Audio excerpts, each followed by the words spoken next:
ஸ்ருதிஹாசனோட காதல் முடிவுக்கு வந்துருச்சா அப்படின்ற கேள்வி எழுந்திருக்கு. நடிகை ஸ்ருதிஹாசன் பிரபல நடிகர் கமல்ஹாசனோட வாரிசு அப்படின்ற அடையாளத்தோட சினிமாவுல அறிமுகமானாலும் தன்னுடைய திறமையால ஒரு முன்னணி கதாநாயகி இடத்தை பிடிச்சாங்க. தன்னுடைய தந்தையை மாதிரியே சுதந்திரமா செயல்படும் குணம் கொண்ட ஸ்ருதிஹாசன் மும்பையை சேர்ந்த சாந்தனு அசாரிகா அப்படின்றவங்களோட கடந்த பல வருடங்களா மும்பைல லிவிங் டுகெதர் ரிலேஷன்ஷிப்ல இருந்து வராங்க. தங்களுடைய காதல் பத்தி எந்த இடத்துலயுமே மறைக்காத ஸ்ருதிஹாசன் பொது இடங்களுக்கு காதலனோட போறது மற்றும் நெருக்கமா இருக்கும் புகைப்படங்களை சோஷியல் மீடியாவில் ஷேர் பண்றதுன்ட்டு வெளிப்படையாகவே இருந்தாங்க. இந்த நிலையில இப்போ இவங்க இருவரோட காதல் பிரேக்கப் ஆயிடுச்சு அப்படின்ற தகவல் வெளியாகி இருக்கு. அதை உறுதிப்படுத்தும் விதமா தன்னுடைய இன்ஸ்டாகிராம் பக்கத்துல தன் காதலனோட இருந்த போட்டோஸ் எல்லாத்தையுமே ஸ்ருதிஹாசன் நீக்கிட்டாங்க.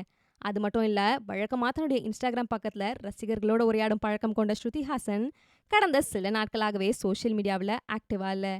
மேலும் கடந்த மாதம் மும்பையை சேர்ந்த இணையதளம் ஒன்று ஸ்ருதிஹாசனும் சாந்தனுவும் திருமணம் செஞ்சுக்கிட்டாங்க அப்படின்ற ஒரு செய்தியை வெளியிட்டப்போ, எனக்கு இன்னும் திருமணம் ஆகல, அப்படி செஞ்சிருந்தா அதை நான் ஏன் மறைக்கணும், அதனால என்னை பத்தி தெரியாத மக்கள் கொஞ்சம் அமைதியா இருங்கன்ட்டு பதிலளிச்சிருந்தாங்க. உண்மை என்ன அப்படின்றத பொறுத்து இருந்து தான் பார்க்கணும்.